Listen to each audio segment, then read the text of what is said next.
All right, Sunday, Chantilly. I am here with the coolest man here, the coolest booth, Sunday Friedman.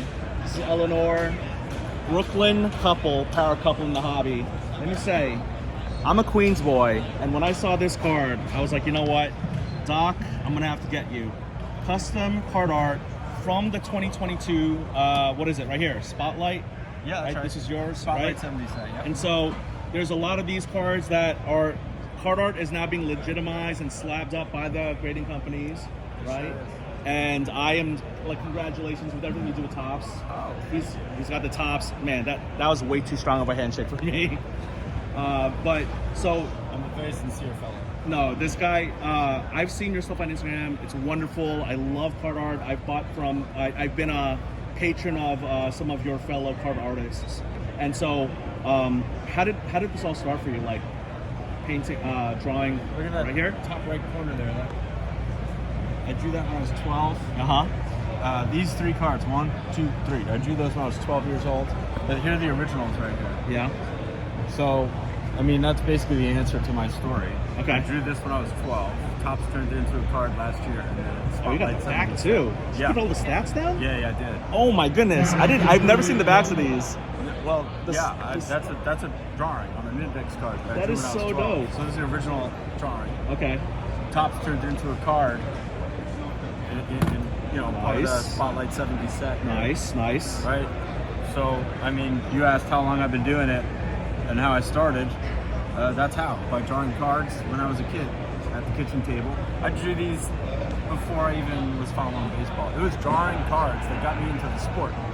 Ah, not the other way around. My cousin gave me a whole box of 1980 and 1979 Topps cards. Yeah.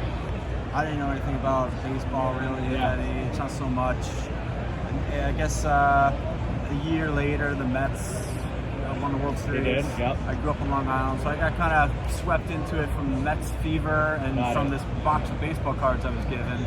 But I was really out there, what I was collecting were garbage pail kids at the time because they were art. Yes, they were drawings. Yeah. But then I started seeing the cards as art, as everyone talks about now, because I loved the juxtaposition of the photography and the graphic design, just like an album cover, right? So I was always into that kind of printed media, so I started drawing them, but I didn't know what I was drawing. So you know what's wild is as a kid growing up in Queens, I thought Howard Johnson owned all those hotels. Remember Howard Johnson? Yeah. Right, sure. Or the motels. Yeah. No, but so you're in Brooklyn now. Just art scene, wonderful. You are just drawing like these. Some of these. Can I show the 101s? You next. You will never produce these cards ever again. These are all one of one. I only draw a card once ever. The only times they're reproduced is when Topps turns them into cards. Gotcha. These are all examples of cards that I drew independently of any reproduction, so that these will never be reproduced by anybody. They're just independently created one-of-ones. These are independently created one-of-ones as well. Some signed by the athletes, but slabbed.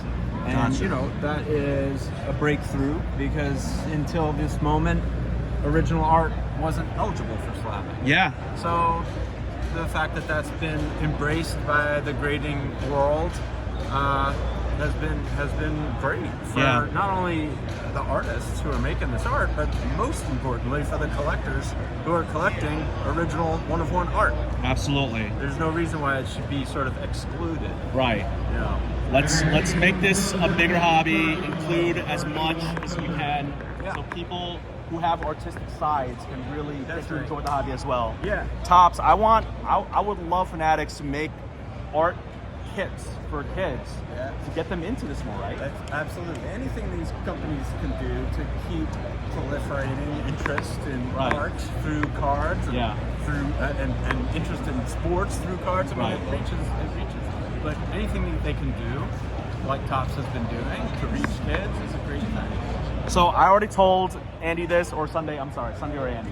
Oh, either one. Sunday is my given name, Andy's my nickname. Oh, no way! I thought it's the other way around. It's not true.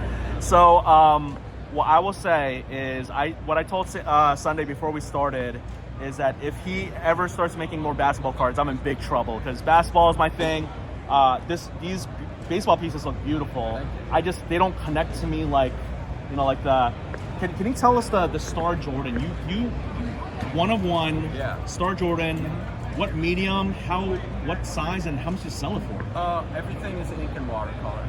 Ink and It watercolor. was it's the same size as that Mattingly Hitman. Okay. Oh, nice. Yeah, and you know, it's sold for a nice 5-figure amount to a well-regarded Star Jordan collector. Nice. Yeah.